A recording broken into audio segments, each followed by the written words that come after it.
L'arrestation de Razbat est un crime contre l'humanité. L'arrestation de Razbat est un crime contre l'humanité. L'arrestation de Razbat est un crime contre l'humanité. L'arrestation de Razbat est un crime contre l'humanité. L'arrestation de Razbat est un crime contre l'humanité. L'arrestation de Razbat est un crime contre l'humanité. Bonjour mesdames et messieurs, bonjour chers auditeurs, bonjour chères auditrices. Bienvenue sur la plateforme Éclaireur Pro Vérité, ce lieu-là par excellence qui se veut la tribune du festin intellectuel où nous cherchons à convaincre sans chercher à vaincre qui que ce soit, parce que toute chose convaincue n'a plus besoin d'être vaincue.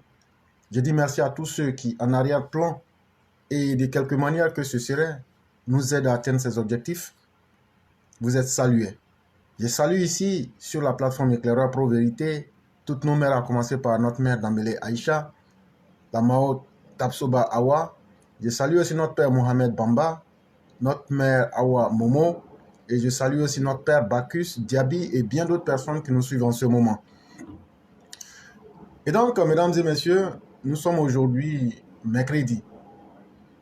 Et la première thématique a pour titre Odette Lorugnon vers la prison. C'est une question, les propos qui la condamnent. Odette Lorugnon est une militante engagée du PPACI, vice-présidente, membre du conseil stratégique et politique de son parti et anciennement proche de Simone Eivé Gbagbo. C'est une femme politique qui ne cesse de distiller la violence, la haine comme arme de combat politique et s'exalte par ailleurs dans son déni de citoyenneté et de patriotisme contre la République.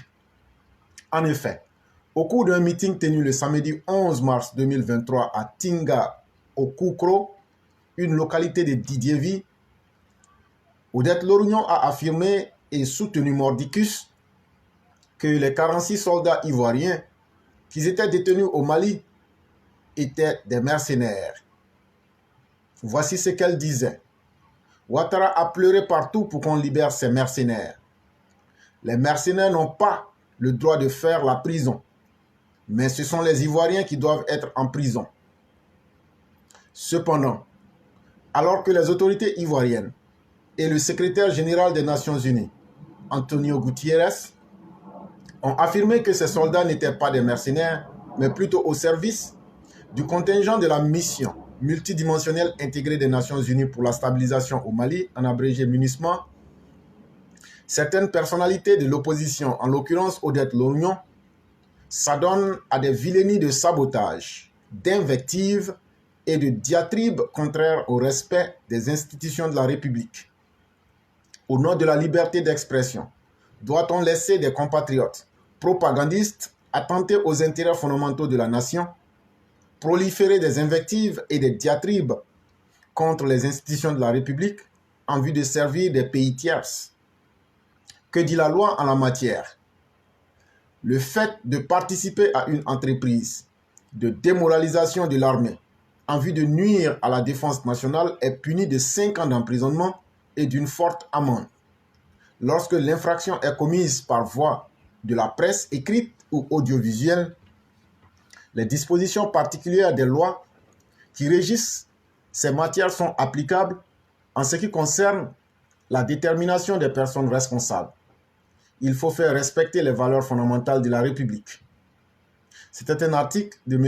Idriss Danyogo, cadre du RHDP Diaspora. Sujet numéro 2. Le FMI aux côtés de la Côte d'Ivoire pour soutenir le développement économique.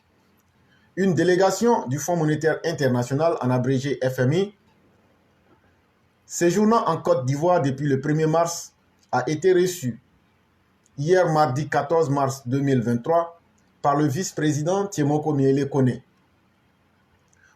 au palais présidentiel en vue de lui faire le point des discussions qu'elle a eues avec les autorités ivoiriennes. Au sortir de cette audience avec le vice-président, le chef de délégation, Olaf Anderob, ça c'est difficile, hein? Il s'appelle Olaf, a annoncé avoir conclu un accord avec le gouvernement ivoirien sur un programme économique qui sera soutenu par le FMI.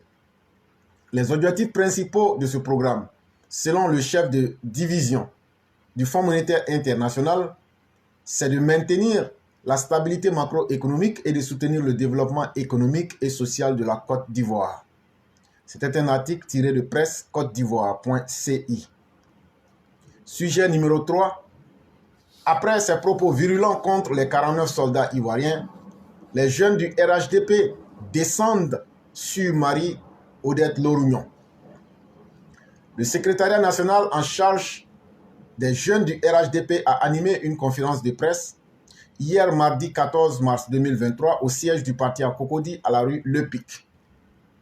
Et cela pour répondre à la sortie de Marie-Odette Lorugnon au sujet des 49 soldats ivoiriens qui avaient été détenus au Mali.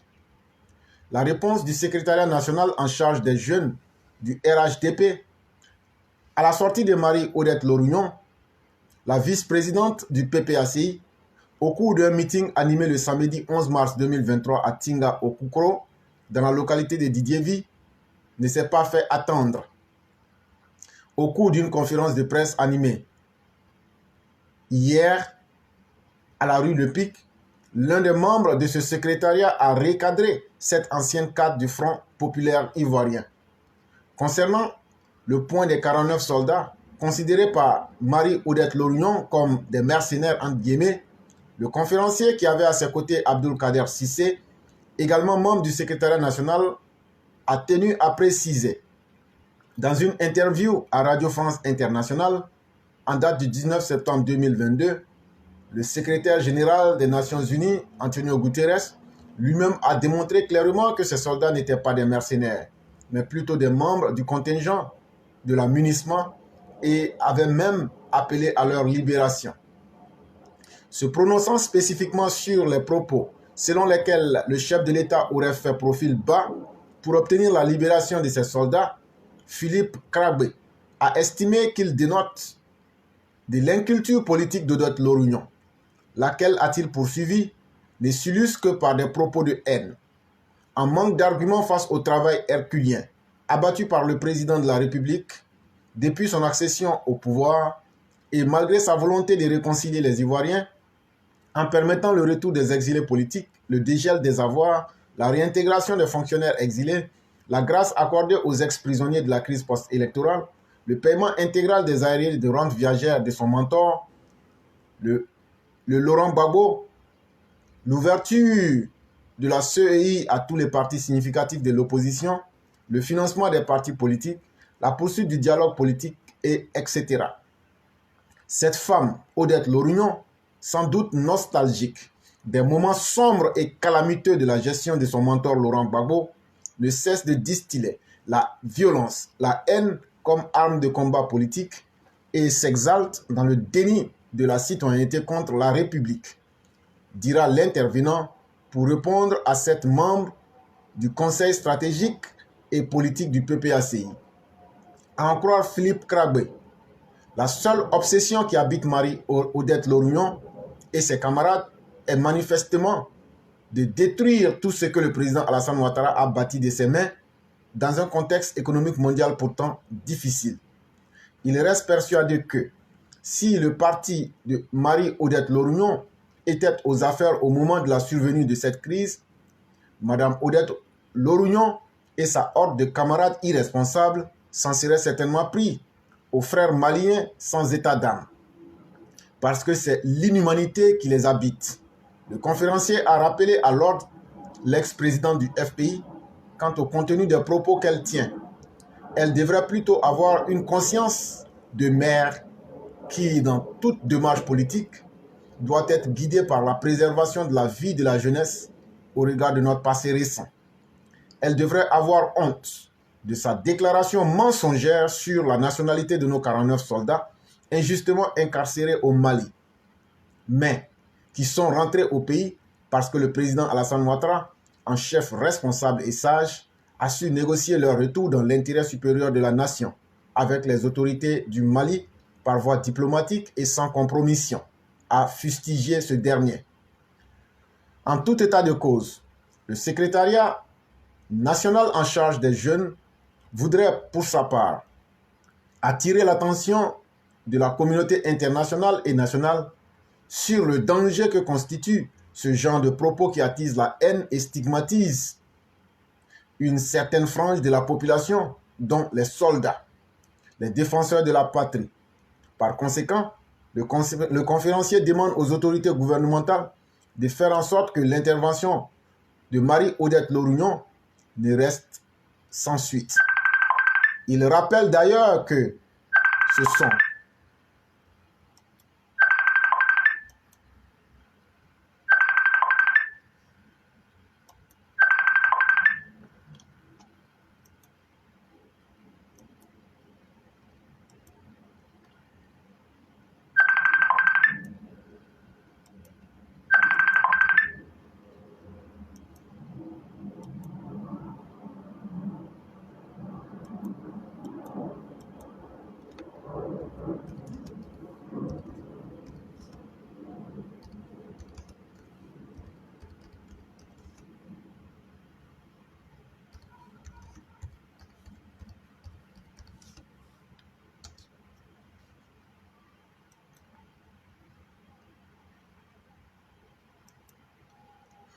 Il rappelle d'ailleurs que ce sont les propos et l'attitude adoptés par des personnalités politiques de l'acabit de Marie-Odette Lorugnon qui ont conduit à raviver les flammes de la haine et de la division qui ont entraîné la crise de 2010, une situation que les jeunes du RHDP ne veulent plus revivre. C'était un article d'Aristide Autré. Et le quatrième et dernier sujet, c'est un texte de notre père Alexis Diette, les contradictions internes du PPACI de M. Laurent Gbagbo, qui ambitionne d'être le satellite du régime de M. Vladimir Poutine en Côte d'Ivoire. J'ai toujours pensé, et les faits me donnent raison, que le PPACI, ce parti dénué de cohérence idéologique et programmatique en matière de politique d'intégration nationale, ce parti sans substance politique, économique et sociale, est un danger public pour le pays. Sur l'un des journaux du FPI, après la condamnation de ces jeunes gens qui arboraient les drapeaux russes, ils sont allés écrire que voici la position de la Russie pour critiquer le gouvernement ivoirien. Mais ce qui est étonnant, comme nous dit le père Alexis Diette, le PPACI, qui se voudrait le parti panafricain qui englobe tous les Africains, et donc, ma foi, souhaiterait donc la liberté de l'Afrique, souffre d'une incohérence grave. Et cette incohérence-là réside dans le fait que eux-mêmes, leur idéologie, même leur nom, ce que ça dégage là, eux-mêmes, ils vont contre ça. Il dit aussi que c'est un parti qui n'a pas de programme. En réalité, le PPACI, pour ceux qui ne savent pas, c'est le FPI. Mais le FPI dans sa version la plus radicale, l'extrême droite, c'est-à-dire le parti d'Hitler en Côte d'Ivoire. C'est ça le PPACI. En réalité, contrairement au panafricanisme faux qu'ils font sonner dans leur nom, c'est un parti qui est basé sur l'aspect tribal. C'est pourquoi vous entendez le parti des peuples africains. Parce que eux, dans le peuple africain, au lieu de dire le parti panafricain directement, quand ils parlent de peuple, eux parlent de la tribu. Et donc en réalité, ils ne voient que la tribu de Laurent Gbagbo. Et c'est pourquoi ils vous disent section Côte d'Ivoire-CI. Et donc en réalité, PPAC, on pourrait dire le parti guébier de Côte d'Ivoire. Mais ce qui est encore plus grave, au-delà même de son aspect tribaliste, c'est que ce parti-là, il parle beaucoup, il parle pour ne rien dire, mais ils ne peuvent jamais dire aux Ivoiriens, voilà ce qu'on peut faire pour vous. Et donc, ce parti-là souffre d'un manque de programme. Et ce parti n'a jamais été un exemple dans la cohésion sociale. Ce parti n'a jamais fait un seul acte pour essayer de montrer sa bonne foi pour que les Ivoiriens puissent être unis, pour que les Ivoiriens puissent vivre en paix. Mais ce parti a toujours été, contrairement à ce que son nom voudrait nous faire croire, un parti qui traîne derrière lui des casseroles pour diviser les Ivoiriens, pour semer la haine et pour semer le chaos. Et tout ça pourquoi? Parce que ce parti est sans substance politique. Parce que celui-même qui dit qu'il est politicien, créateur de ce parti-là, n'incarne pas des valeurs politiques. En réalité, il se dit socialiste, mais même ses camarades socialistes lui disent tu es infréquentable tellement tu es aux antipodes de toute réalité politique. Il n'a aucun système économique sur lequel il base sa politique. Et parlant du plan social, il devient même un danger social pour le pays, un danger public pour le pays. Aujourd'hui, quelle est la différence entre le Laurent Gbagbo qui était au pouvoir et le PPAC aujourd'hui? C'est la même thématique. Attiser les braises de la haine. Les vrais Ivoiriens, les faux Ivoiriens, la Côte d'Ivoire, notre pays, les étrangers ont pris notre pays. Voilà les discours hitlériens, les discours de la haine, les discours de l'extrême droite. Même Marine Le Pen et son père ne peuvent pas rivaliser avec le FPI tellement ils sont dans la haine. Et c'est ça leur vrai programme. Et donc le père Alexis Diet nous dit, le titre provocateur de cette une du journal du PPACI n'est pas seulement celui d'un parti ultra minoritaire, programmatiquement indigent, qui veut attirer l'attention du public sur lui par des déclarations scandaleuses, fracassantes, occuper le terrain par des énormités. Et donc ce parti extrêmement minoritaire parce que lui-même il s'est condamné en devenant un parti tribaliste et donc un parti qui ne peut pas vraiment attirer parce que eux-mêmes se sont reclus sur leur tribu et ils sont en manque de repères programmatiques, c'est-à-dire un projet de société. Et donc qu'est-ce qu'ils font? Ils savent qu'ils ne peuvent pas exister et donc il faut profiter pour faire des déclarations pour qu'on sache qu'eux ils sont là. Sinon, en matière politique, ils sont carrément inexistants. Et donc, qu'est-ce qu'il faut faire? Il faut tomber dans les excès. Il faut tomber dans les énormités pour qu'on se souvienne qu'ils sont là. Et c'est là que vous verrez des Odette Lorignon sortir comme des folles furieuses pour crier. Vous verrez d'autres dire des insanités. Et pour eux, c'est ça, exister sur la scène politique. Parler pour ne rien dire. Ce titre provocateur est le reflet et le symptôme d'une pathologie politique contagieuse. Il dit donc, ça, cette manière d'agir-là, c'est le populisme et l'antipolitique de la médiocrité. En réalité, c'est le populisme qu'on a déjà expliqué ici, et surtout la politique de la médiocrité. Quand on dit quelqu'un est médiocre, c'est quelqu'un qui ne peut pas faire mieux. C'est quelqu'un qui est déjà pas bon et qui ne peut pas s'améliorer. Est-ce que ça, aujourd'hui, avec le travail que le président Ouattara a fait, ils peuvent attirer quelqu'un ou impressionner quelqu'un? Pas du tout. Et donc, il faut rentrer dans les excès. Il faut essayer d'aller plus loin que possible dans la bêtise pour qu'on puisse les remarquer. Comment peut-on se revendiquer de la défense de la démocratie, des libertés, de l'anticolonialisme, de l'anti-impérialisme quand on prend pour modèle une dictature de type totalitaire expansionniste, colonialiste et impérialiste qui envahit des pays étrangers, viole les frontières, réprime les contestations, les libertés, les droits civiques et humains, embastille et empoisonne à tour de bras ses opposants, comme l'est la Russie de M. Vladimir Poutine. Et donc, leur modèle qui est la Russie, devant nous tous ici, on peut regarder. Aujourd'hui, le FPI, frélaté, devenu PPACI, dit qu'ils sont tombés amoureux de Vladimir Poutine. C'est normal. On dit que l'amour est la chose qui ne s'explique pas. Mais l'amour, quand il devient un poison, ça devient un problème grave. Et là, l'amour soudain de M. Laurent Gbagbo et de son FPI frélaté version PPACI disent aujourd'hui qu'ils aiment Vladimir Poutine. Mais qui est Vladimir Poutine? Et qu'est-ce que Vladimir Poutine fait? Vladimir Poutine a quel mandat en Russie aujourd'hui? Allez demander aux gens du PPACI, on ne veut pas troisième mandat, on ne veut pas cinquième mandat. Allez demander, Vladimir Poutine a quel mandat aujourd'hui? Quand ils vont finir d'expliquer ça, ça veut dire que eux là, ils ne sont pas mieux que Ouattara.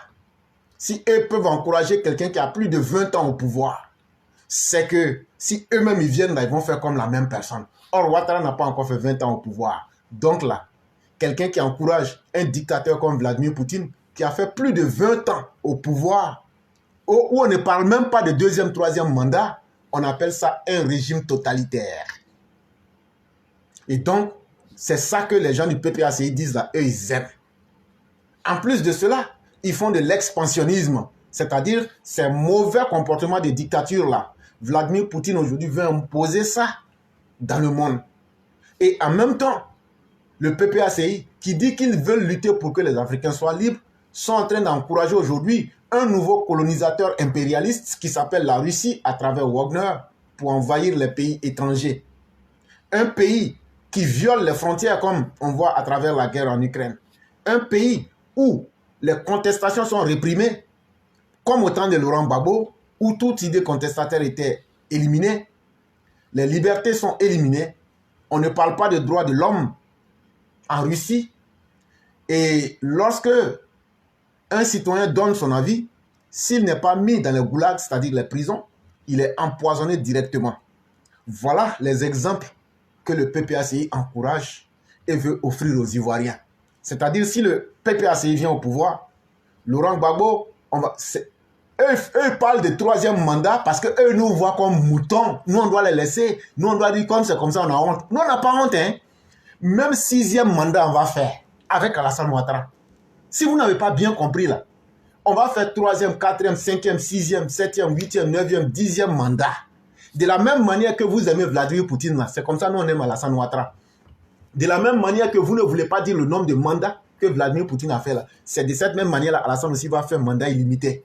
C'est de ça aussi que nous sommes en train de vous parler, parce qu'Alassane il est capable et puis on voit ses résultats. De la même manière que Vladimir Poutine est en train de créer la guerre avec les États voisins, Laurent Gbagbo, d'ici, il prend la Côte d'Ivoire là. Il va faire comme Vladimir Poutine, il va attaquer les pays qui sont autour de la Côte d'Ivoire. Il va violer les frontières et surtout, il va réprimer les contestations. Il va tuer les gens qui vont avoir la liberté de penser et surtout, il va accepter le colonisateur, lui le panafricain, lui l'anticolonialiste. Il va faire le contraire de ce que lui dit en acceptant le colonisateur russe à la place du colonisateur français. Voilà le programme de M. Laurent Gbagbo que nous explique le père Alexis Diet. Comment peut-on se dire de la gauche et républicain, autrement dit défendre l'égalité et la citoyenneté, tout en tenant un discours ségrégationniste et en mettant en œuvre une politique d'extrême droite identitaire fondée sur la définition ethnique et communautaire de la nationalité. Et donc M. Alexis Diet va plus loin pour dire que normalement, si Laurent Gbagbo avait une idéologie politique là, comment un socialiste, en général les socialistes sont pour les droits des citoyens dans la société, ils sont beaucoup dans le social et c'est des gens qui pensent beaucoup plus au peuple. Il dit comment toi Laurent Gbagbo qui dit que tu es un socialiste, si vraiment tu étais un vrai socialiste, puisque les socialistes ne le reconnaissent même pas, comment se fait-il que, en plus encore tu dis que tu es un républicain, ça veut dire que tu es pour la République. Or, qui parle de République conçoit que ce sont les citoyens mis à un niveau d'égalité qui peuvent constituer une république. Mais comment toi, tu peux avoir clamé ces valeurs-là dans ta bouche et dire que tu les défends quand toi-même ton discours c'est de dire Les Ivoiriens du Nord sont des étrangers. Les Baoulés sont nos ennemis. La seule tribu qui vaut la peine, ce sont les gens de l'Ouest. Et la seule politique que tu pratiques n'a rien à envier à la politique de l'extrême droite identitaire, n'a rien à envier à la politique d'Éric Zemmour, n'a rien à envier à la politique du père de Marine Le Pen pour essayer de donner une définition ethnique et communautariste de la nationalité. Pour Laurent Gbagbo, n'est ivoirien que celui qui vient de lui, sa tribu. N'est ivoirien que celui qui vient de son ethnie. Est-ce que quelqu'un qui dit qu'il est un républicain, qu'il veut diriger un pays, est-ce que c'est ta tribu qui doit venir au pouvoir pour que toi, tu puisses savoir que tu es au pouvoir ou bien que le pays peut être tranquille? Comment peut-on se revendiquer du patriotisme et du souverainisme quand on a toujours cherché et qu'on cherche toujours à redéfinir la patrie sous le mode de l'ethnicité, à affirmer la priorité des fidélités coutumières sur la fidélité à l'État et à la République? Et donc, Laurent Gbagbo, qui pratique une politique villageoise, pense que c'est aller s'asseoir sur l'arbre à palabre et puis verser un peu d'huile rouge et puis faire les libations et puis parler en langue locale. C'est ça pour lui la politique. Et donc, voilà quelqu'un qui dit que lui est souverainiste, qu'il est patriote, mais en réalité tout ça c'est du populisme. Laurent Gbagbo n'aime rien, il n'aime même pas sa propre tribu. Parce que son comportement là, si les Ivoiriens ne sont pas suffisamment intelligents, le comportement vulgaire et villageois de Laurent Gbagbo met en danger même la survie de sa patrie et de sa tribu. Et c'est celui-là qui pense que sa politique villageoise, qui consisterait à faire des libations et à s'asseoir sous l'arbre à palabre pour dire n'importe quoi, est mieux que les lois de la République, est mieux que la fidélité à la nation et à la République. Nous disons non. Nous pouvons tenir, nous pouvons donner allégeance à la République, à l'état de droit, et non à nos intérêts particuliers qui soient liés à notre culture ethnique ou bien encore tribale. Comment peut-on se revendiquer du nationalisme républicain et de la défense du peuple quand on défend une définition communautaire, homogénéiste et excluante de la nation et du peuple? Comment peut-on se revendiquer du souverainisme quand on a toujours cherché et qu'on cherche toujours à aliéner la souveraineté de la cité à des puissances étrangères et à des groupes d'intérêts particuliers étrangers qu'on a toujours voulu utiliser comme instrument d'appropriation prouvée de l'État et comme abri pour la prédation endogène? Et donc en réalité, Laurent Gbagbo, ce qu'il fait, chaque fois qu'il veut obtenir quelque chose, même s'il faut négocier avec le diable, lui qui s'estime blanc comme la neige n'avoir jamais rien fait, Laurent Gbagbo va toujours crier fort, mais il va négocier avec le diable pour venir faire le contraire de ce que lui-même il dit. Et c'est ce qu'on constate aujourd'hui avec son amour soudain pour la Russie. C'est que Laurent Gbagbo, en réalité, c'est que les Russes viennent pour prendre les ressources des Africains, pour faire la même chose que les Français et les Américains qu'il critique à longueur de journée. Mais lui, il s'en fout. Tant que ceux-là peuvent venir, lui, le mettre au pouvoir, et puis lui va piller l'économie, et puis lui va s'asseoir sur le pouvoir, là. Lui, il s'en fout du reste. Et c'est pourquoi, lui qui critique aujourd'hui la France, on l'a vu à l'époque, il ne se gênait pas à dire « on a tout donné à la France pour qu'on nous laisse en paix ». Je ne comprends pas pourquoi la France ne nous aime pas. Non, ce n'est pas le fait d'avoir tout donné, mais c'est le fait d'être resté faible. C'est le fait de ne pas avoir de ligne de conduite qui fait que les gens ne peuvent pas vous respecter, M. Laurent Gbagbo. Vous n'avez aucune conviction politique, vous n'avez aucune idéologie politique, et les gens vous voient comme un villageois, un sauvage venu dans la politique ivoirienne. Et en réalité, dans ce monde aujourd'hui compliqué, qui peut respecter un amateur? Qui peut respecter quelqu'un qui est dans l'improvisation?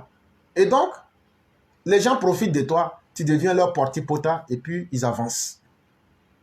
La liste des contradictions internes du PPACI de M. Laurent Gbagbo est interminable. Le père Alexis nous dit, s'il veut citer les contradictions qui sont dans le PPACI là, ça ne peut pas finir. Donc, on les laisse comme ça avec leurs contradictions. J'ai argumentativement démontré les insupportables contradictions internes de ce parti en diverses contributions sur mes interfaces, dans cda.net, dans certains journaux panafricains tels que afrique.com, dans Mediapart et régulièrement sur ma page Facebook. un vecteur pratique de diffusion et de partage instantané des opinions et des prises de position sur les problématiques politiques de la cité. Il est temps en Côte d'Ivoire de favoriser l'investissement de l'espace public ivoirien par des débats réflexifs, l'argumentation et la controverse rationnelle. Et donc, le père Alexis Diète nous dit que les différents sites que je viens de citer là, vous pourrez retrouver plusieurs de ces démonstrations qui montrent combien de fois ce parti est contradictoire et donc se tire lui-même des balles dans le pied et dans la tête, mais en même temps veut donner l'impression qu'il est un soldat qui peut aller jusqu'au bout, alors qu'il n'en est rien. Il dit, il est temps que pour nous les Ivoiriens, et surtout Africains, de ne plus nous laisser tromper par les gros mots ou bien les insanités qu'on voit sur l'espace public. Il est plutôt temps qu'on puisse demander à nos hommes politiques de tenir des débats de réflexion. Et c'est ça qui va rendre notre population plus intelligente. Et ces débats-là doivent être faits de façon publique, avec des arguments et aussi des preuves concrètes pour que les gens puissent comprendre la vérité du faux. Il y va de la pérennité de la démocratie pluraliste dans notre pays et de celle des acquis d'une décennie de gouvernance démocratique. Et donc, tous les bénéfices politiques que le président Ouattara a pu acquérir, ainsi que les avancées qu'on a pu acquérir depuis que M. Ouattara est au pouvoir, si on veut que ces acquis-là puissent être pérennisés, puissent durer dans le temps, il revient à chacun d'entre nous de quitter dans des débats d'amusement, de quitter dans ce qui fait rire pour nous poser les vraies questions de notre société et aussi demander aux hommes politiques les vraies thématiques qui engagent même l'avenir du peuple. Et à partir de ce moment, donc, on va pouvoir toucher les vrais problèmes. Et une fois les vrais problèmes touchés, vous verrez donc que les politiciens, eux aussi, seront obligés de changer leur comportement. Mais tant qu'on va rester dans les petits politiques, ah, lui n'est pas ivoirien, lui il est vrai ivoirien, lui il est mercenaire, c'est pour distraire le peuple. Ils sont mercenaires, on s'en fout. Mais ils sont mercenaires là, c'est eux qui nous protègent. Et toi, ça ne te gêne pas que tu sois protégé. Si tu ne veux pas être protégé, là, il faut aller au Mali. Les djihadistes t'attendent là-bas. Si tu n'aimes pas la Côte d'Ivoire qui est protégée aujourd'hui par les mercenaires, les 49 mercenaires là, il faut aller aujourd'hui en Russie. Là, au moins, là, tu vas bien vivre là-bas. Sinon, la vraie définition des mercenaires là, qu'on ne cache pas là, c'est Wagner. Mais c'est vous qui portez les drapeaux de Wagner dans les rues d'Abidjan. Et donc, mesdames et messieurs, nous allons nous arrêter là, comme le temps du travail nous fait urgence. Il y a notre mère Nefertiti qui souhaiterait prendre la parole. Et elle me dit vers 16h45. Et donc, jusqu'à 16h45, lorsque vous serez prêts, chère mère, vous pouvez m'envoyer un message. Et je vais vous appeler et vous pourriez vous exprimer. Entre-temps, comme je le dis, nous sommes pris par le temps. Ceux qui veulent s'exprimer, l'émission ne va pas dépasser les 2 heures du temps. Pour ceux qui vont intervenir, vous aurez 10 minutes. Et donc, soyez très efficaces et très concis.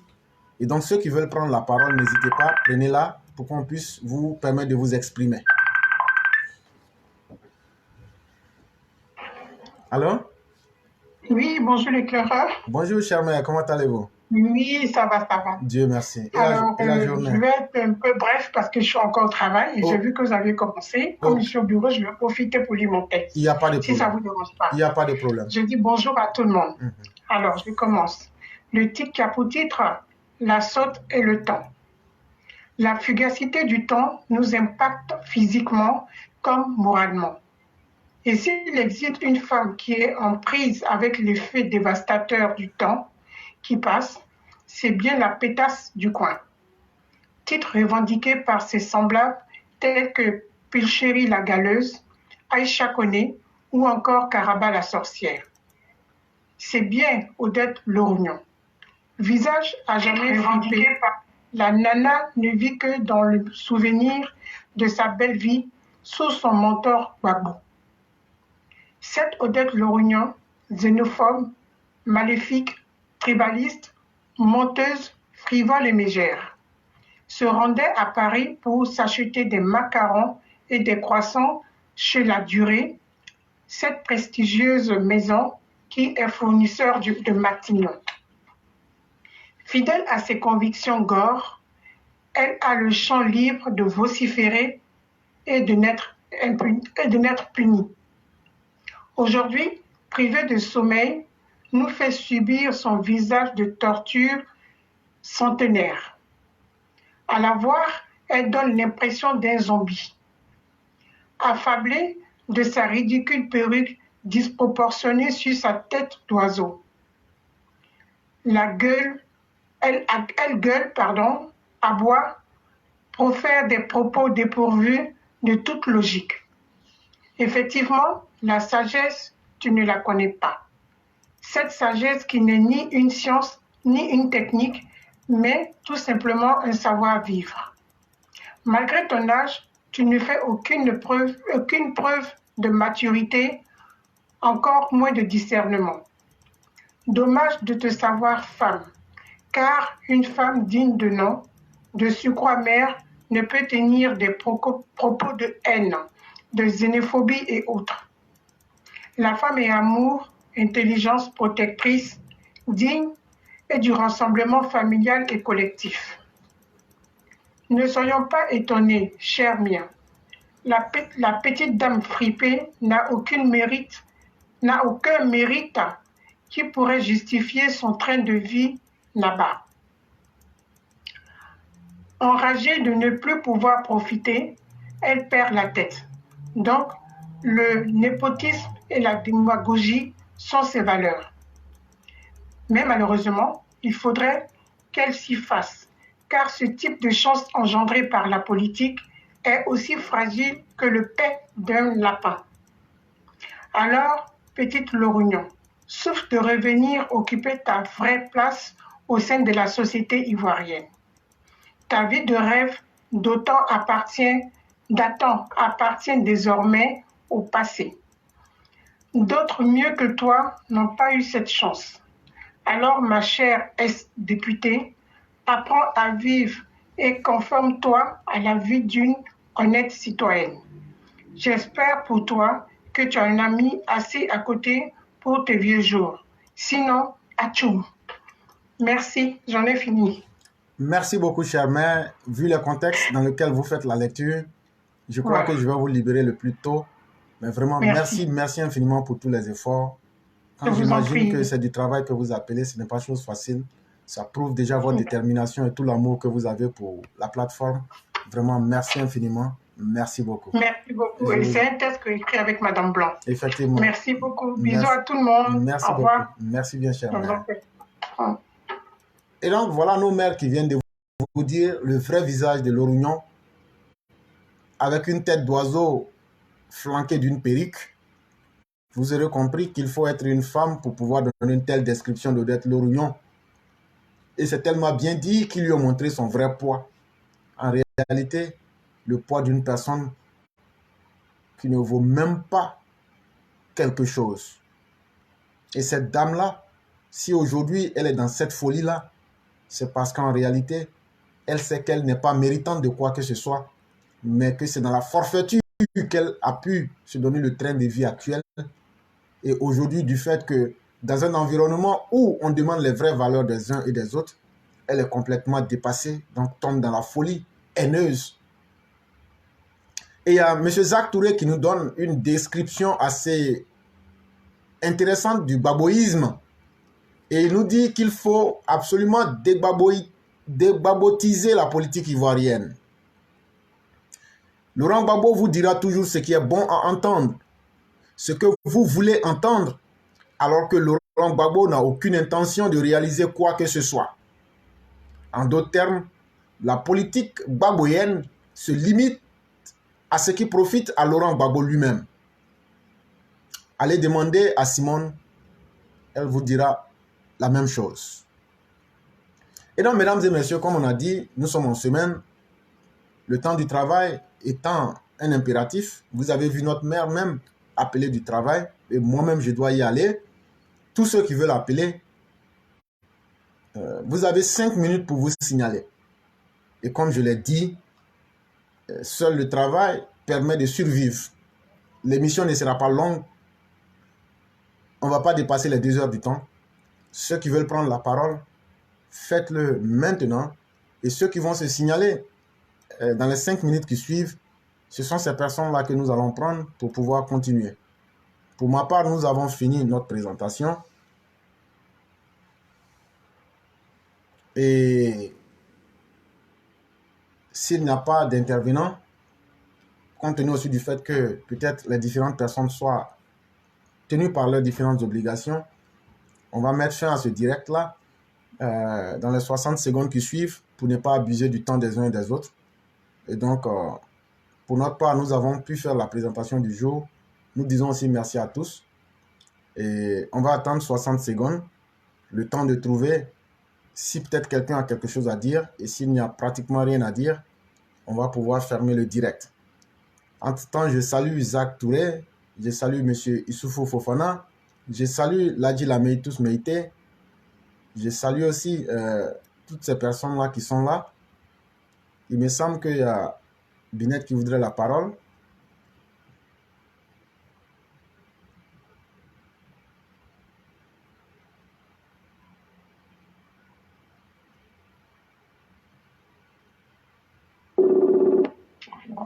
Allô? Allô? Oui. Bonjour, éclaireur. Bonjour la reine de Saba, comment ça va?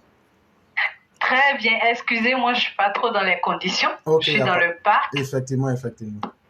J'aimerais juste qu'on discute un peu le temps que les autres soient prêts et tout. Ok. J'aimerais savoir qu'est-ce que la junte militaire malienne, burkinabé et guinéenne espère à la fin. Parce que moi, je trouve que le Burkina et le Mali ne sont pas prêts à organiser les élections. Je me mets sur mute, vu qu'il y a du bruit. Ok. Effectivement, la question que vous posez, leur objectif est de se faire accepter. Et se faire accepter, sachant bien qu'ils sont venus dans l'illégalité, ils savent que normalement, selon les chartes de la CEDEAO, ils ne doivent pas être candidats. Et donc, cela les met dans une posture où ils doivent défier l'institution sous-régionale qui est la CEDEAO et en même temps s'imposer à leur peuple. Donc, ils se retrouvent entre deux problèmes. Et qu'est-ce qu'il faut faire? Il faut donc trouver des solutions pour distraire le peuple. Et s'ils arrivent à distraire leur peuple, ils vont finir par convaincre que c'est leur peuple qui les aime tellement et que donc la CEDEAO ne compte pas pour eux. Et donc c'est une stratégie de diversion et de camouflage que ces personnes-là pratiquent. Sinon, à la réalité, les raisons pour lesquelles ils ont fait le coup d'État, c'était pour assainir leur pays, débarrasser leur pays des djihadistes. Mais revenons à ces questions-là. Est-ce qu'ils ont pu assainir le pays et débarrasser des djihadistes? Même hier nuit, les djihadistes ont attaqué Ségou. Chaque jour, les djihadistes causent des dégâts et des morts au Burkina Faso. Et aujourd'hui, les gens regrettent même les périodes du passé, tellement les djihadistes sont devenus plus libres dans leurs actions. Et donc, ces gens-là sont en déphasage. Et vous avez vu que Assimi Goïta a arrêté notre frère Razbat. C'est pas pour rien. Je crois bien que c'était le 8 mars ou le 1er mars, je ne me souviens plus de la date. Il a organisé un meeting parce qu'il veut transformer, changer la constitution malienne pour se présenter. Et donc, il a voulu faire un test dans un stade pour voir sa popularité. Mais le stade était à peine plein. Moins de la moitié du stade était plein. Assimi a pris une douche froide. Mais il s'est dit, mais qu'est-ce qui a fait que cela ne marche? Toutes les petites têtes qui pouvaient être influencées par un peu d'argent, on leur a donné de l'argent, mais il n'y a rien qui a marché. Quel est le problème? Non, le problème, c'est Razbat. Parce que quand ils parlent, les Maliens aujourd'hui, eux, ils ont les armes. Eux, ils peuvent inquiéter. Mais Razbat travaille sur les esprits. Et Razbat a éclairé les Maliens. Aujourd'hui, le Mali est devenu une dictature des plus cyniques. Et le Burkina est en train de glisser dans le même terrain où la majorité des populations ne peuvent pas parler. Wagner les tue. Mais Wagner tue les militaires Fama, mais personne n'ose en parler. Wagner viole les femmes au Mali. Qui a envoyé Wagner? Qui a envoyé ces mercenaires assoiffés de sang qui tuent aujourd'hui les Maliens? mais les Maliens ne peuvent pas en parler. Imaginez-vous le niveau de la dictature aujourd'hui qui est au Mali. C'est-à-dire, on vous tue, on vous viole, mais vous ne devrez pas en parler. Le dictat de la pensée unique. Et donc, l'une des rares personnes, s'il y a encore des intellectuels, vous avez vu même que les intellectuels du Mali ont démissionné. Soit ils se sont tus, ou soit ils disent le langage de la junte au pouvoir juste pour sauvegarder leur vie. Mais quand une seule personne comme Razbat, depuis le début jusqu'à aujourd'hui, n'a pas changé, vous verrez que c'est l'une des personnes qui est restée cohérente. Ce n'est pas sa première fois d'être pris et d'être mis en prison. Mais il est toujours resté cohérent dans sa logique. Il n'a pas pris d'armes pour tuer quelqu'un. Il n'a pas fait un coup d'État pour venir légalement au pouvoir. Il n'a pas insulté quelqu'un. Il prend des articles de journal, il les lit et il les explique aux Maliens. Depuis que la junte est là, jusqu'à aujourd'hui, c'est ce que Razbat fait. Mais c'est tellement puissant, cela est tellement puissant qu'une arme, parce qu'à la fin, là, le dictateur, c'est les hommes qu'il faut diriger pour se sentir à l'aise en tant que dictateur. Mais quand tu as tué tout le monde, tu ne peux même plus être un dictateur, parce que qui tu vas gérer? Donc, contrairement au dictateur Assimi Koufa Goïta, cet analphabète gros grain narcotrafiquant du Sahélistan, Razbat a fait un travail sur les esprits des Maliens. Et au fur et à mesure, la majorité des Maliens a fini par comprendre qu'ils sont dans une forfaiture, ils sont dans un rêve qui va leur conduire à un drame. Et aujourd'hui, les Maliens se sont rebiffés. Ils ne veulent plus aller dans la forfaiture d'Assimi Goïta. Et donc, Assimi se dit quoi? Il faut que j'attrape cet esprit pensant et le mettre au Niouf, le mettre au bâtiment C, avec les criminels les plus endurcis, et l'empêcher que même on puisse lui faire des visites, et surtout l'empêcher d'avoir accès à ses avocats. Voilà ce qui se passe au Mali. Même un criminel a droit à un avocat. Même un criminel a droit au minimum de droits humains. Le seul crime de Razbat, c'est d'avoir pensé. C'est d'avoir dit librement ce qu'il pouvait dire. Alors que la junte a eu à tuer pour venir au pouvoir. La junte est là dans une posture. Le pouvoir qu'elle occupe, c'est illégal. Même une simple dame, qui n'est même pas une intellectuelle, Rose, qui dit simplement ce qu'elle voit, elle aussi, on l'attrape, on la met en prison. Et ça démontre que aujourd'hui, on empêche les Maliens de penser. Un Malien aujourd'hui qui réfléchit est devenu un danger pour le régime d'Assimi Goïta. Et ce sont ces régimes-là que Laurent Gbagbo soutient. Lui, le panafricain, aimerait voir des régimes où on empêche les Africains de réfléchir. Et demain, on va dire que ce sont les Blancs qui viennent prendre nos ressources, alors que nous-mêmes, ceux qui veulent nous diriger, nous empêchent de penser. Voilà le contexte dans lequel ces pays sont en train de se diriger. Après avoir assassiné Martinez Zogo par la dictature de Pol Pot, je l'appelle Pol Pot, au Cameroun, après avoir emprisonné Razbat, on attend au Burkina de voir cette même jeunesse analphabète et surtout influencée par la propagande russe qui est sortie aujourd'hui. Cette même jeunesse-là est très découragée aujourd'hui de M. Traoré. Et donc, c'est des gens qui ne peuvent rien apporter à l'Afrique. Ce sont des amateurs, ce sont des gens qui sont dans l'improvisation et donc ils vont utiliser les solutions rapides, mais qui ne résolveront rien, qui ne feront que compliquer davantage les problèmes de ces pays-là. Et ça sera bonjour les dégâts. Et donc, en réalité, j'ai dit tout ça pour vous dire que ces personnes, en réalité, ne veulent que le dégât pour leur pays. C'est ce que je peux dire. Ok, j'ai bien compris, mais éclaireur, actuellement, l'Azawad veut son indépendance. Et je vois que jusqu'à Ségou, ils arrivent à commettre des attentats. C'est que la junte militaire ne gère plus rien, ne détient plus rien du territoire malien.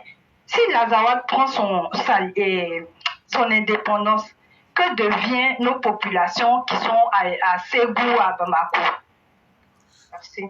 Et c'est là le drame de l'affaire, parce que moi, je peux rester ici, et depuis toujours, on a dit ceci, la junte, en réalité, ne maîtrise que les 245 km² de Bamako, pour l'instant.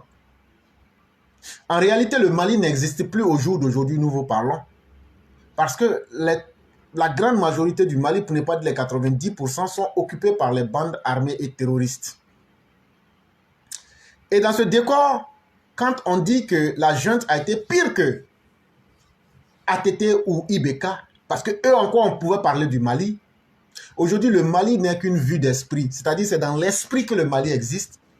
Sinon l'attaque d'hier à Ségou, effectivement comme vous l'avez dit, vient confirmer ce que nous disions. On a dit qu'on venait pour chasser les djihadistes, mais là où les djihadistes ne pouvaient pas arriver avant, là, les djihadistes vont, ils frappent même à quelques kilomètres de Bamako, ils frappent à Ségou. C'est devenu le désordre partout. Malheureusement, le peuple qui a encouragé va maintenant subir les conséquences.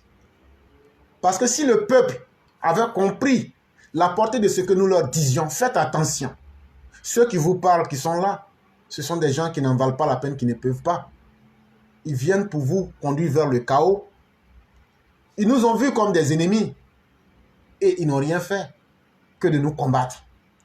Et donc aujourd'hui, voilà en face d'eux les bénéfices de leur soutien au désordre. C'est ça aussi la réalité qu'il faut dire à ces peuples-là. Vous avez soutenu le désordre, soit par ignorance, ou bien soit par endoctrinement, ou bien par lâcheté. Parce que c'est à eux-mêmes de définir pourquoi ils ont soutenu Assimi Goïta. Sinon, il y a eu des Maliens libres de penser qui leur ont dit comme les Rasbat, attention, les mauvaises solutions ne peuvent jamais conduire aux bonnes réponses. La succession des coups d'État ne peut pas nous apporter, ne peut pas répondre aux vraies questions du Mali. On n'a jamais vu, même les États-Unis, quand ils vont combattre les djihadistes, ils vont toujours avec leurs alliés. Une seule personne, un seul pays ne peut pas vaincre le djihadisme. Même Vladimir Poutine, aujourd'hui dans sa guerre, il a Kadyrov autour de lui. Il recrute massivement. Et donc, comme pour vous dire que une guerre ne se gagne jamais seule. Enlevez ça de votre tête. Et malheureusement, quels que soient les régimes qui viendraient, et quelle que soit leur volonté, même si elle était bonne, tant qu'ils ne comprendront pas la nature même du djihadisme et comment il faut le combattre avec les moyens de la communauté internationale comme de la communauté sous-régionale, ces pays-là ne vont jamais s'en sortir. C'est ce que j'allais dire. Ok, merci éclaireur. Merci pour tous ces éclaircissements. Bonne écoute. Merci pour tous ces enseignements. Merci à vous aussi et vous passez une excellente soirée. Merci, au revoir. Merci bien.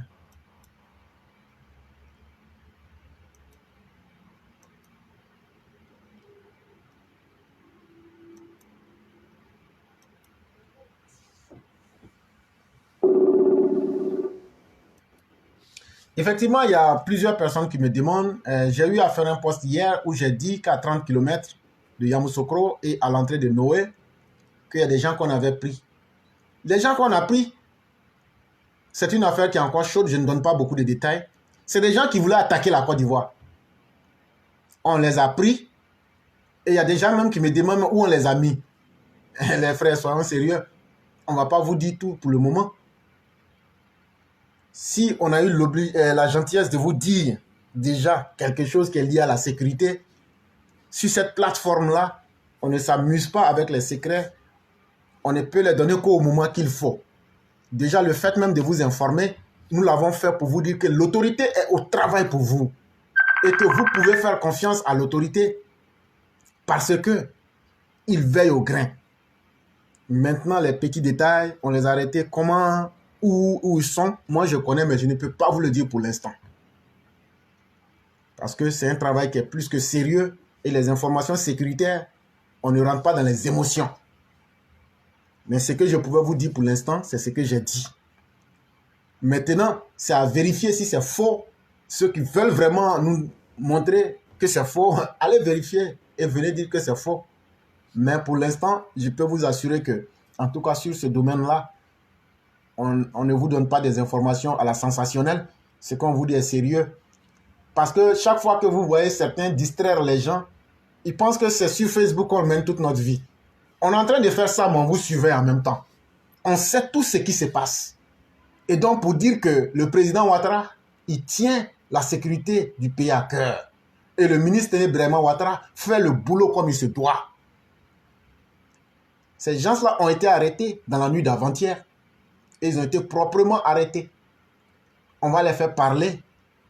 Et puis maintenant, on va voir la suite. C'est ce que je peux vous donner pour l'instant. Et on ne va pas trop rentrer dans le sensationnel. Sinon, vous savez aussi que moi, je ne suis pas en Côte d'Ivoire. Si on parle trop, ceux qui nous donnent les informations aussi pourraient être découragés. Donc, il faut savoir aussi manipuler l'information pour ne pas aussi qu'on perde les sources.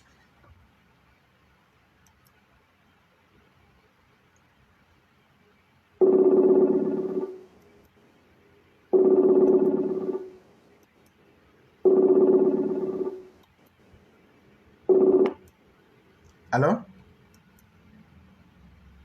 Allô? Allô? Ok. Il me semble que nous avons des difficultés. Il y a Sundiata le conquérant qui essaye de nous joindre. Mais il me semble qu'on a des difficultés. On va essayer encore une fois de l'appeler.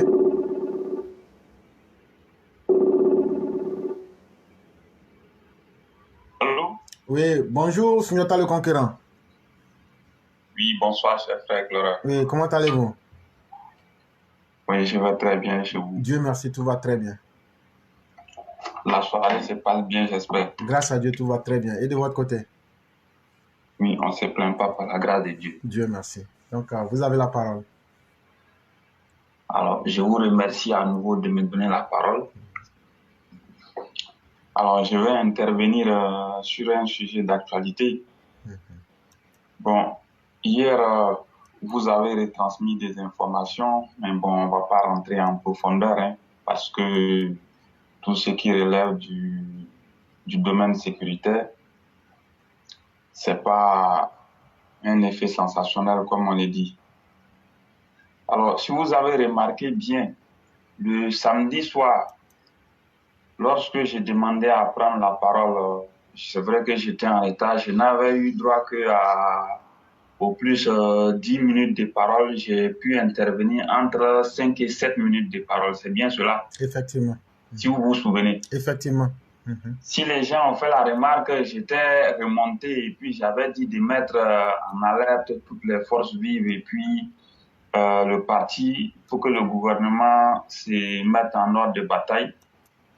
Alors, si vous avez remarqué cette intervention, c'est parce que après une analyse attentive de la situation et compte tenu de ce qui s'était déjà passé les jours avant, j'avais fini par conclure qu'il y avait quelque chose de pas clair qui était en train de se tramer dans l'ombre provenant de ces opposants-là. Les Gore et consorts, Gore, Soroïs et consorts. Donc si aujourd'hui, on vient dire que certains ont été appréhendés, moi je ne suis pas surpris. Parce que moi, après analyse de la situation, je savais qu'il y avait quelque chose de pas clair. Voilà pourquoi j'avais vraiment donné de la voix. Et comme ce jour, j'avais demandé la parole à l'improviste puisque j'étais un peu occupé. Donc, je n'avais pas demandé assez de temps. Et puis aussi, bon, on ne pouvait vraiment pas rentrer dans certains détails. Mais ce que je vais dire avec ces gens-là, il faut vraiment encore redoubler de vigilance. Nous savons que beaucoup est fait. Même, vous avez remarqué la FESI dont nous avons parlé ici. Il y a quelque chose de pas clair. La FESI, après 2011, n'a pas été parlé. Bon, les gens ont pensé que si les gens en arrivaient à la dissolution de la FESI, les organisations internationales allaient en parler. Bon, les gens ne l'ont pas fait.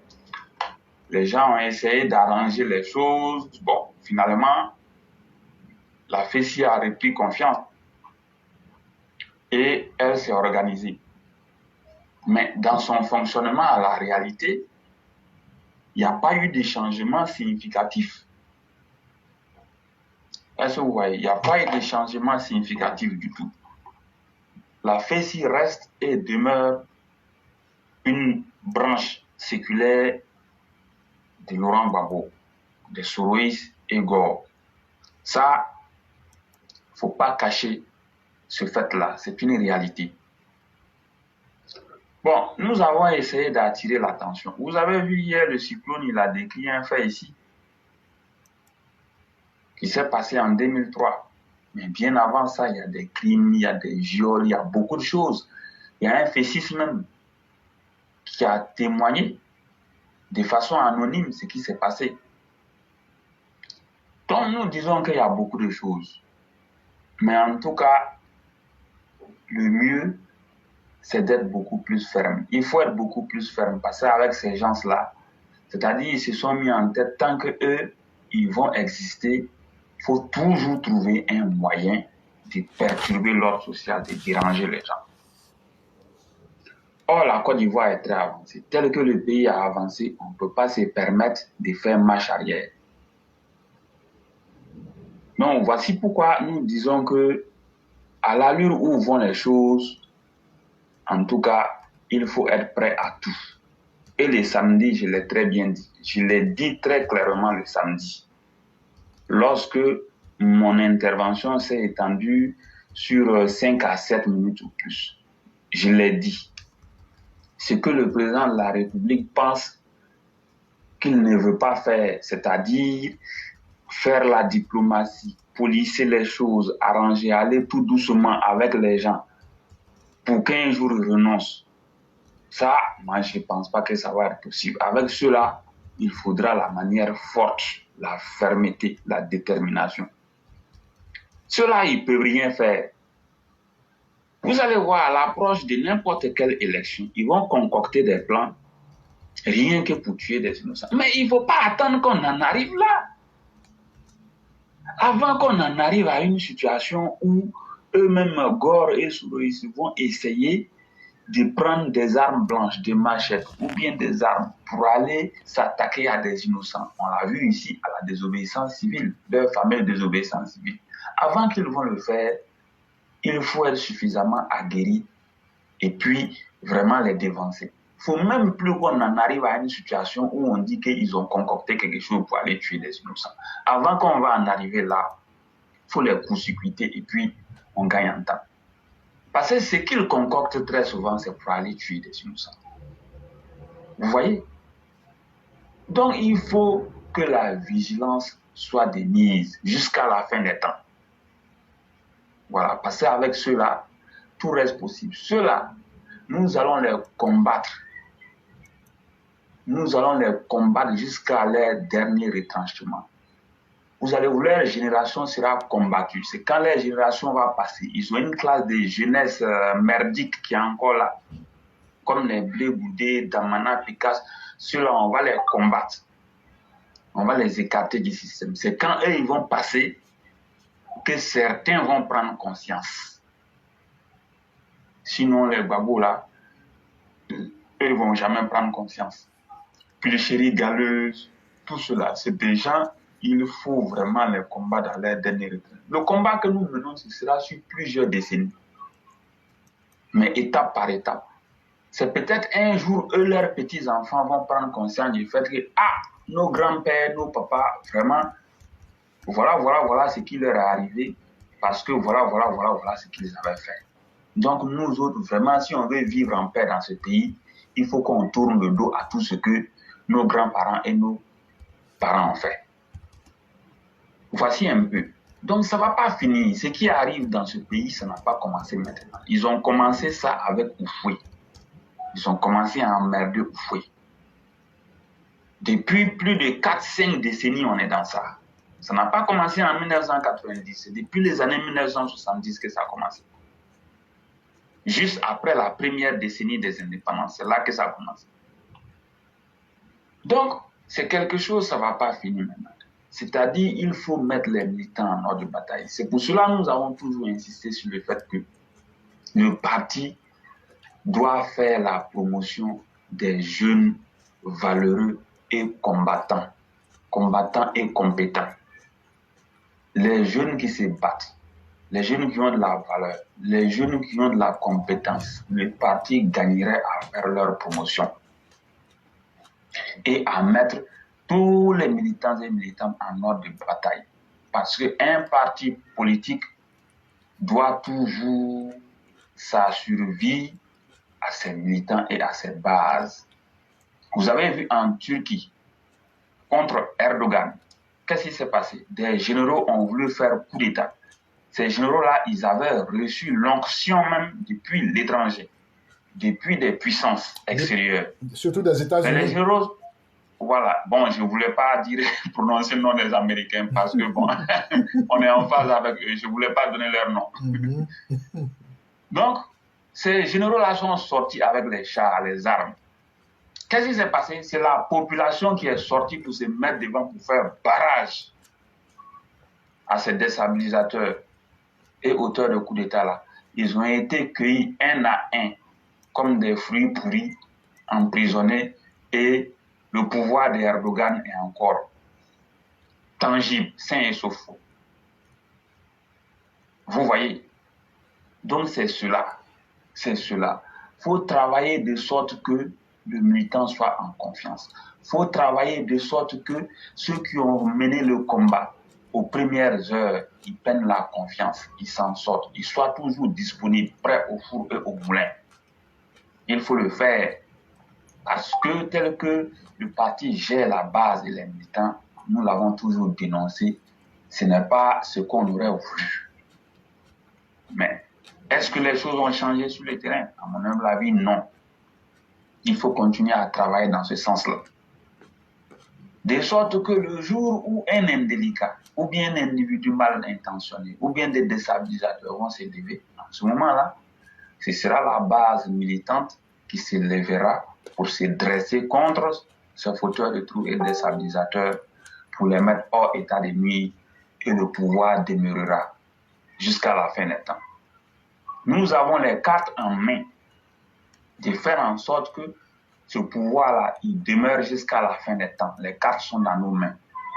C'est à nous de les battre, de les redistribuer et de vraiment jouer correctement. Voilà ce que je voudrais dire. Je vous remercie beaucoup. Vraiment, merci beaucoup le concurrent. Merci pour tout ce que vous venez de dire. Et je suis totalement aligné sur la même longueur d'onde avec vous.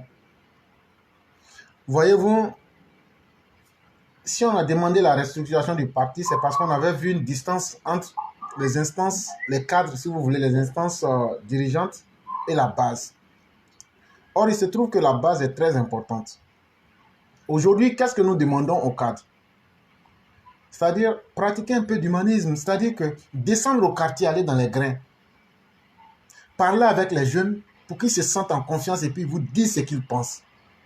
Voilà une... Parce que moi, je parle, mais moi, je rentre dans les solutions directement. Hein, parce que vous avez déjà bien peint le décor. C'est-à-dire que ça coûte quoi que de descendre au quartier, d'aller causer avec les jeunes, et puis prendre réellement les informations à partir même de la source. Vous verrez que si les cadres descendent même dans les bases militantes, qu'on évite notre fausse arrogance, ça va décomplexer les rapports entre les dirigeants et les dirigés que nous sommes. Deuxième chose, il y a des petits programmes qu'on peut faire, comme je disais avant-hier. C'est-à-dire, à partir de rien comme ça, là, dans ton quartier, tu dis, bon, tous les jeunes qui ont 18 ans, il y a combien? Comptez-les. Quand on les compte, on dit, il y a 30 jeunes. Au lieu d'aller leur remettre 5 000, 5 000, là, tu dis, c'est toi, tu as ta carte. Il dit, non. Toi, tu as 40, non. Toi, tu as... Bon, comme il y a 30 jeunes là, bon, venez demain, là, samedi, l'ensemble pour faire votre inscription. Vous avez 40. C'est des petites choses qui marquent. Par exemple, il y a des gens qui sont là, qui doivent passer peut-être leurs examens, mais qui n'ont pas les moyens. Mais dans le plus grand des secrets, on peut payer leurs frais d'examen. Tout ça, c'est des choses qui restent. Parce que même si on n'en fait pas une publicité là, en Afrique, ça va passer du bouche à oreille. Ça marque les consciences. Quelqu'un peut être chrétien ou bien musulman. Supposons que celui qui est musulman, puis un tour, tu te retrouves dans l'église. Tu t'en vas faire un dimanche avec les chrétiens. Mais nous, on sera content. On va comprendre que le parti, là, ce n'est pas un parti qui est contre les chrétiens. Quelqu'un qui est chrétien, qui fait la même chose pour les musulmans, il porte son boubou, il s'en va, il s'assoit, ils font leur djouma ensemble. Quand ils finissent là, avant de se séparer, on mange. Ça, ce sont des moyens qui peuvent lutter contre la propagande de Laurent Gbagbo. Est-ce que ça, c'est difficile? Et surtout, quand on organise là, on n'organise pas pour que les chefs religieux aillent avec les cadres ou les politiciens. On organise avec les gens même de l'église. Tout le monde vous voit. Tout ça, ça marque les gens. Ah, un jour, il est venu ici, il a mangé avec nous. Les gens ne demandent pas grand chose. Et c'est ça que le chef de l'État a demandé. Parce que la réalité est là. Les bases du RHDP aujourd'hui sont frustrées et démobilisées. Mais posons-nous les questions. Qu'est-ce qui fait que les gens sont démobilisés? Quand on parle de notre mère Kandia, les gens pensent qu'on est contre elle. Au fond, on l'aime beaucoup. Au fond, nous l'aimons beaucoup. Ce n'est pas qu'elle n'a rien fait. Parce que ce n'est pas aujourd'hui seulement qu'on regarde pour juger quelqu'un. On regarde aussi hier. Au moment où on tuait les gens, où on courait là, au moment, elle était là-bas aussi. On n'a pas oublié tout ça. Mais on dit que pour maximiser, pour capitaliser ces efforts-là, c'est aujourd'hui qu'on devrait montrer que nous, là, vraiment, notre combat n'a pas été vain. C'est aujourd'hui qu'on devrait montrer. Je crois que nous sommes sous attaque. Vous allez me permettre, le concurrent? Oui, d'accord. Vous allez me permettre de faire quelques petites corrections, si c'est peut-être possible, avant de J'écoute. Voilà, donc, Voilà. Elle était là-bas. Ok. Donc, c'est ça. Il faut qu'il y ait de la suite. Et donc, si on peut dire ceci, pour des vétérans comme elle, par exemple, c'est à la hauteur du chemin parcouru qu'on s'attaque à elle. Pour dire que cela pouvait venir de tous, sauf d'elle. Quand aujourd'hui à Bobo, les gens disent qu'ils ne sont pas contents. Il faut bien poser la question de qui les gens ne sont-ils pas contents? Les gens n'ont pas dit qu'ils ne sont pas contents d'Alassane Ouattara. Les gens même trouvent qu'Alassane Ouattara va plus vite qu'eux-mêmes. Parce qu'avec les plans de développement gouvernementaux, Abobo va redevenir. Il n'aura plus rien envie aux autres communes. Mais c'est dans leur vécu, avec leur cadre-là. De la manière eux, ils vivaient avec Ahmed Bakayoko là. C'est ça qui les manque aujourd'hui. L'humanisme et la solidarité là, c'est ça qui manque. Voilà. Et quand on sort pour parler de ça, les gens pensent qu'on est forcément méchant et que c'est parce qu'on n'aime pas Kandia. Mais un, on n'est pas obligé de l'aimer. De deux, même si on l'aime là, on peut changer quoi dans sa vie? Même si on l'aime là, elle peut changer quoi dans notre vie? Ce n'est pas ça qui nous intéresse. Ce qui nous intéresse là, c'est d'abord l'avenir du parti. Et surtout, l'avenir du parti, pour moi, ça commence par le militant. Aujourd'hui, quand le militant peut se dire, taper sa poitrine avec le nom d'un cadre, ça veut dire que ça, ce militant-là, lui, sa voix là, on ne va pas louper ça dans les urnes. Et ça commence par les plus petites choses que je viens d'expliquer. On n'a pas toutes les solutions du monde. Mais au moins là, dans les alentours des cadres là, chacun peut s'asseoir en fonction des quartiers, ce qui peut intéresser les gens là. C'est à vous-même de connaître. Et maintenant, d'intéresser maintenant les cadres à aller vers les populations dans ce sens-là. Vous allez voir que ça va arranger beaucoup de choses. C'est ce que j'allais ajouter. Et ça va renforcer davantage aussi la politique même du chef de l'État. Lui-même ne va pas se lever. Il n'est pas quand même un populiste pour dire je vais me promener pour prendre un bain de foule. Vraiment, il n'en a pas le temps. Et c'est ça que les cadres devraient faire pour aider à mobiliser. Et surtout, tu as dit quelque chose qui est très important. Il faudrait que... C'est vrai que les nouvelles venues, les choses, quoi qu'on dise, nous sommes en politique. Tant qu'on peut avoir quelque chose, que ce soit bonne ou mauvaise, de toutes les façons, l'avenir nous dira. Mais ne donnons pas plus de valeur aux nouveaux arrivants que nos militants. Ça, c'est une grave erreur que le RHDP fait. À force de vouloir impressionner les nouveaux arrivants, on oublie même que nos militants, on doit leur accorder de la valeur. Vous savez, une fleur, quand vous ne l'arrosez pas, elle finit par se faner et à mourir. Et donc, il faut trouver l'ensemble des mécanismes pour valoriser les militants. Et c'est pourquoi, à l'époque, comme ça, j'avais dit qu'il faut organiser la journée du militant. Je l'avais dit à plusieurs reprises. On peut organiser la journée des vétérans. Les gens du RDR, là, faisons une journée pour leur dire qu'on se souvient de votre combat et on se souvient de vous.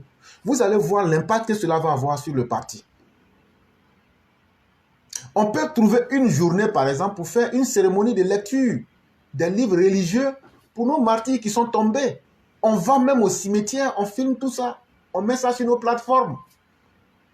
Les gens vont se dire, ah, mais voilà un parti qui n'est pas comme Laurent Gbagbo, qui a oublié Awa Eoura et qui se moque même de ses militants. Vous allez voir que les militants vont se sentir respectés. Et c'est de ça, c'est la première chose que les militants du RHDP, RD ont besoin. Le respect et la considération. Sinon, ce n'est pas l'argent. C'est vrai qu'on n'est pas riche, mais vraiment, si les gens peuvent se souvenir de nous, si les gens peuvent, quand je dis nous, je parle de ceux qui sont au pays, et surtout du combat qui a été mené, et surtout, ça va encourager la jeune génération à se dire, on peut se battre pour ce parti-là, parce qu'ils vont reconnaître. Et donc, chers cadres, votre arrogance, pour beaucoup d'entre vous, là, nous, on n'aime pas ça, et puis nous, on ne tolère pas. Ça nous fait mal. C'est vrai, c'est Dieu qui rend grand. Mais quand Dieu vous a rendu grand, là, c'est pour que ceux avec qui vous avez parcouru le chemin, ceux qui vous ont rendu grand, là, respectez-les. Respectez le président d'abord. Quand le président dit quelque chose, là, il n'est pas bête. Il sait de quoi il parle. Le président, là, il n'y a pas quelqu'un qui reçoit plus d'informations que lui. Effectivement. Donc, quand il vous dit aller vers le peuple, là, ça veut dire simplement qu'il a eu toutes les preuves en main que vous n'êtes pas dans le peuple.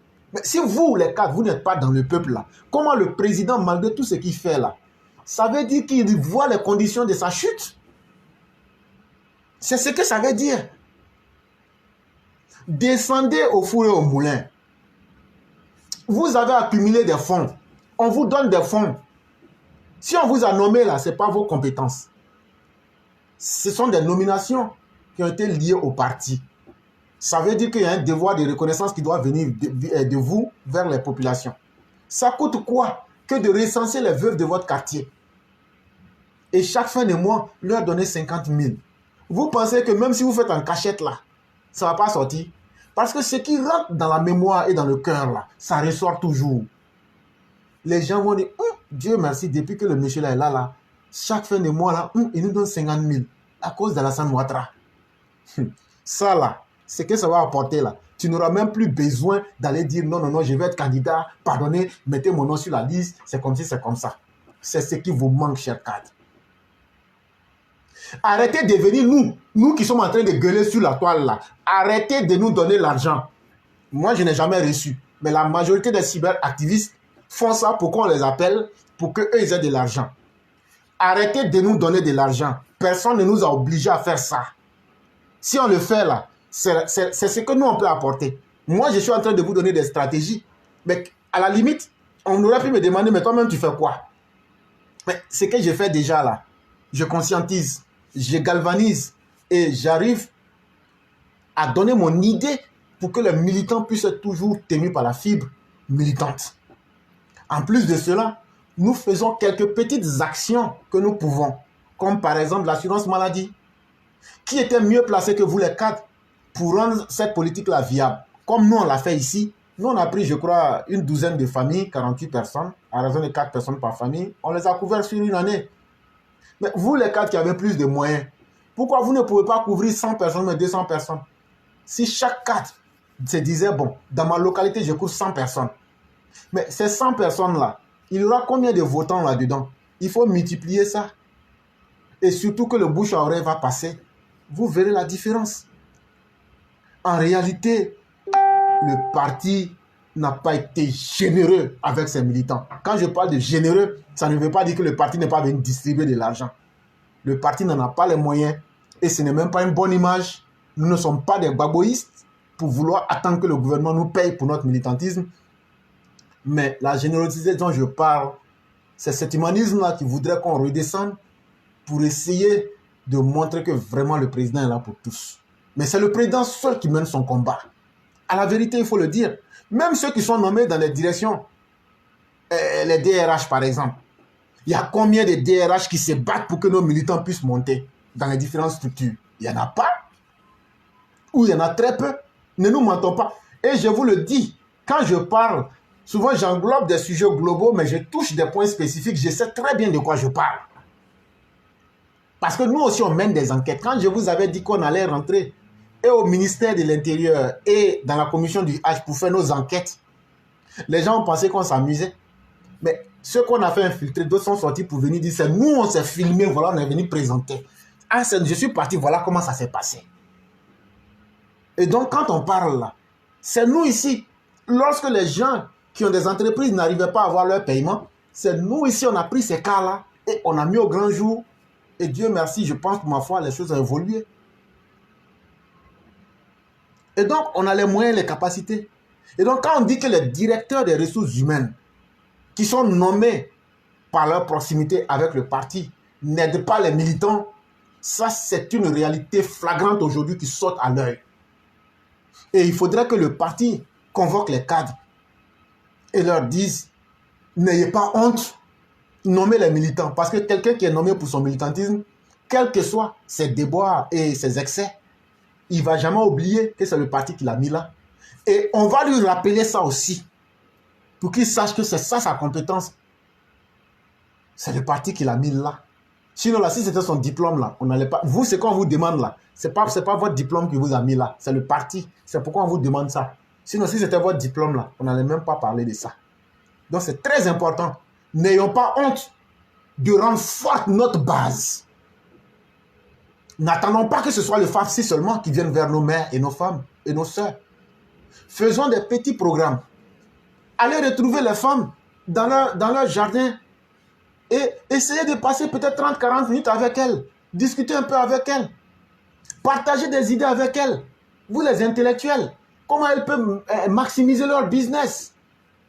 Tout ça, ça prend combien de temps? 30 minutes. Ah, bon, maraîcher que vous faites là, bon, c'est bien. Mais quand vous vendez là, vous gagnez combien? On gagne 100 000 francs. Mais bon, voilà aujourd'hui là. Est-ce qu'on ne peut pas signer des partenariats avec d'autres sociétés peut-être pour essayer de maximiser? Donnez-leur des idées. C'est ça le rôle d'un intellectuel. C'est ça le rôle de celui qui est là à l'école, qui estime qu'il connaît mieux que celui qui est resté au village. Et c'est ça qui a fait qu'Alassane Ouattara est venu en politique. Sinon, Alassane Ouattara là, lui n'a rien à apprendre avec nous. On crie ici là. Qu'est-ce qu'Alassane Ouattara ne sait pas? Expérience de vie, nous bat. Expérience professionnelle, quelqu'un qui a travaillé depuis 26 ans jusqu'à... Il est fatigué, mais il est là. Et quelqu'un qui a travaillé dans les plus hautes institutions du monde. Quelqu'un qui a déjà tout vu. Nous, on va lui apprendre quoi? Mais il laisse ça, il vient dans la poubelle avec nous. Mais c'est pour venir partager l'expérience qu'il a vécue.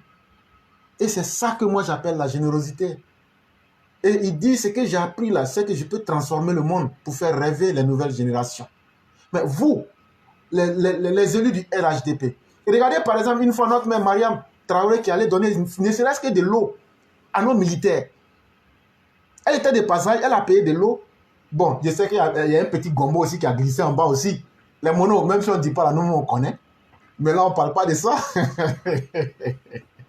Mais toujours est-il que même s'arrêter pour saluer un groupe de personnes là, c'est ça. Nous, on va dire, bon, voilà, nos cadres là, ils nous respectent. C'est ce sentiment-là que nous, on veut. Mais quand vous venez, vous choisissez quelques personnes qui parlent bien de vous. Vous leur donnez 300 euros, 100 euros, 200 euros. Mais comment vous voulez que nous, on ne soit pas frustrés? Moi, les 300, 400 euros là, je n'en ai pas besoin. Même si tu me donnes là, je ne vais pas prendre. Parce que je ne vais pas prendre et puis demain, tu vas dire, ah, lui-même, là, on va donner l'argent. Parce que là où on est là, tout le monde nous attend avec Gourdin. Nous, on sait ça. En tout cas, nous, les EPV là, tout le monde nous attend comme ça avec Gourdin. Donc, nous-mêmes là, même si tu donnes là, nous, on va te dire, tonton, merci. Pardon, nous, on ne veut pas gâter notre nom. Mais il y a des gens qui en ont besoin. N'ayons pas honte de le dire. Il y a des militants qui sont dans le besoin. On a des militants aujourd'hui qui ont perdu les pieds et les bras. Berthe le dit ici. C'est nous, on est obligés de nous occuper de ces gars-là en clando. Mais nous, on a quel moyen? Nous, on le fait parce qu'on ne veut pas avoir honte d'avoir mené des combats avec des gens et puis eux, ils sont tombés ou bien aujourd'hui, leurs familles sont là, ils ne mangent pas. Et puis on dit non, avançons, on est en train de récupérer des nouveaux militants. Nous, on a confiance en nos anciens militants plus qu'aux nouveaux qui viennent. Donc, c'est là que j'allais m'arrêter. je vous remercie beaucoup. Vraiment, espérons que le message va arriver un peu plus haut et que nous serons entendus. Et s'il plaît à Dieu. Vraiment, merci beaucoup. C'est moi qui vous dis merci. Portez-vous bien et on va dire excellente émission à tous. Merci beaucoup et je vous souhaite aussi une excellente soirée. Merci bien. Et donc, mesdames et messieurs, je crois que nous sommes déjà résolument vers la fin de l'émission. Ce qui est aussi très intéressant parce que ça nous permet de gagner en temps. Et j'aimerais dire ici à notre père Alexis Diette qui m'a écrit ce matin, ceux qui, vous voyez, on lit beaucoup de ces textes parce que ce sont des textes extrêmement riches. Et il a créé un nouveau site internet qu'on appelle idea.idea-ci. Idea s'écrit IDDEA-CI.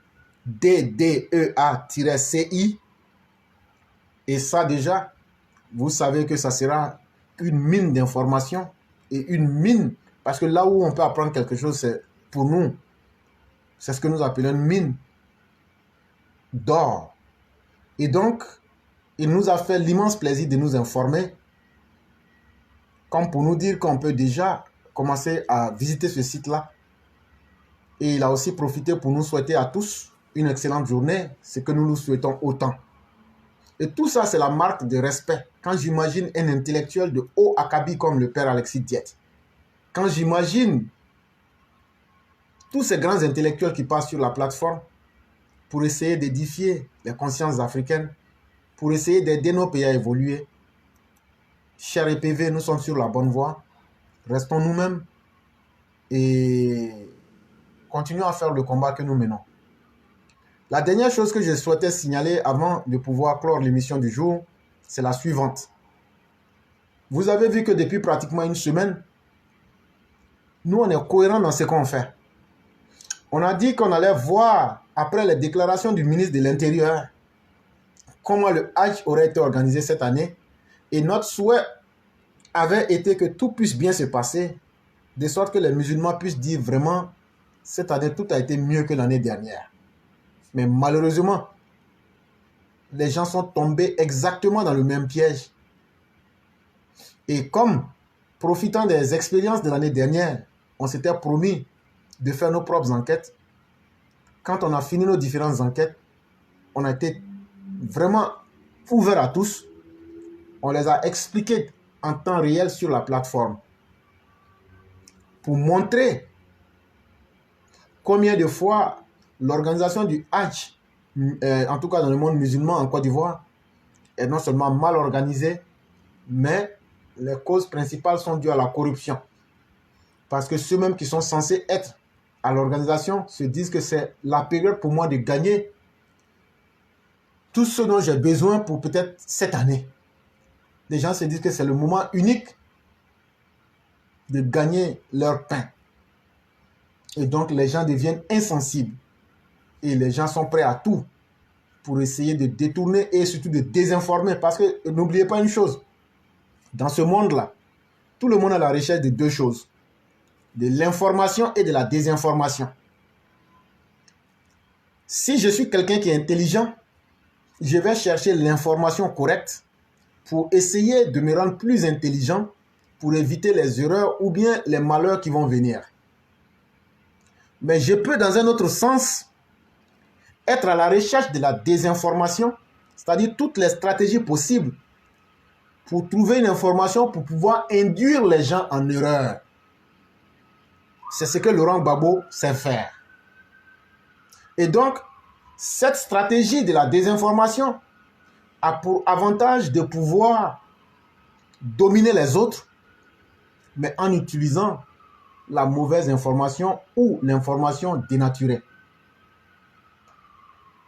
Et donc, dans un environnement où certains y veulent profiter,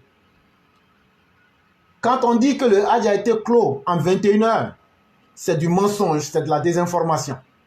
C'est impossible.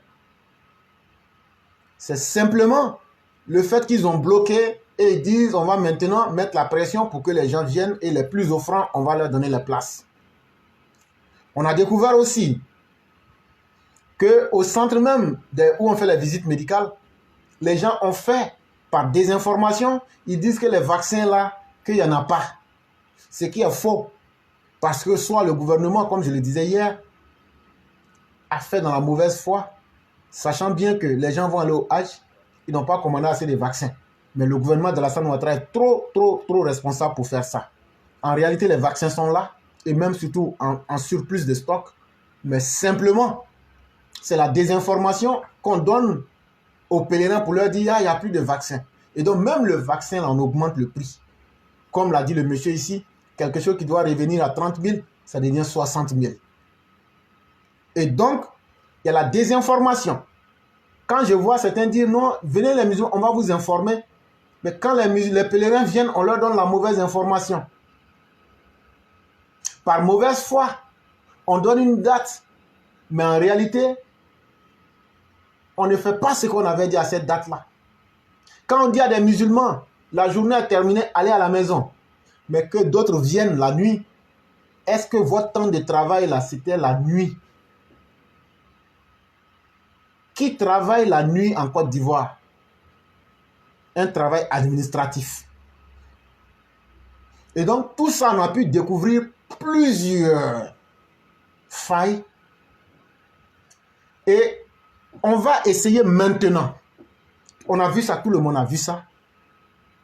On demande maintenant à tout le monde, que vous soyez chrétien, musulman ou quoi que ce soit, tous ceux qui ont une expérience dans le Hajj, on va vous demander, soit vous faites un message vocal, ou bien soit vous faites par message écrit, comment vous voudriez qu'on organise le Hajj musulman pour qu'il n'y ait plus de magouilles et pour qu'il n'y ait plus de problèmes? Tout le monde se pose la question suivante. Comment moi, éclaireur, si je suis chrétien par exemple, en fonction du pèlerinage chrétien, est-ce que je peux donner des propositions aux musulmans pour que cette magouille et ce désordre qui existe chaque fois, qui fait honte à notre pays à la fin, qu'est-ce que moi, le chrétien, je peux proposer aux musulmans pour que tout ça soit résolu une bonne fois pour toutes? Donc les bonnes idées là, tu les mets là, 3, 4, 5, 6, tu les mets là. Il faut nous envoyer. Ce qu'on a dit, on tient. On va tout compiler et puis remettre aussi au ministère de l'Intérieur. Je n'ai pas dit au ministre, mais au ministre de l'Intérieur, je voulais dire. On ne va même pas remettre ça au ministère de l'Intérieur. On va remettre ça en main propre au ministre de l'Intérieur. Et les choses qui seront bonnes dedans là, ils vont prendre. Toi qui es musulman, en tout cas, on s'est beaucoup plaint ici. Et on a fait et on a atteint nos objectifs, qui étaient de démontrer la magouille et le faux qui existait. On te demande maintenant, il faut nous apporter tes preuves. Toi-même qui nous as écoutés, ah, vous avez dénoncé c'est bien là. Toi-même maintenant là, comment tu veux qu'on améliore les choses là? Comment tu veux qu'on fasse pour qu'on ne trouve plus de magouille? Il faut réfléchir. Et puis tu écris ou bien tu fais par message vocal, tu nous envoies. On va tenir compte de tout ça. Et donc, chers parents, c'est vraiment très important. C'est ce que nous pouvions faire pour notre société. Et nous allons continuer à le faire. Je dis merci à tous ceux qui nous ont suivis. Merci à tous ceux qui certainement ont aimé l'émission du jour. J'allais vous dire merci infiniment. Merci à tous ceux qui ont mis les cœurs. Merci à tous ceux qui ont fait les partages. Que la grâce de Dieu demeure en chacun de nous. Et je vous souhaite un excellent mercredi et surtout une très excellente semaine. Merci à tous et à nous retrouver demain pour la voix du militant. Merci bien.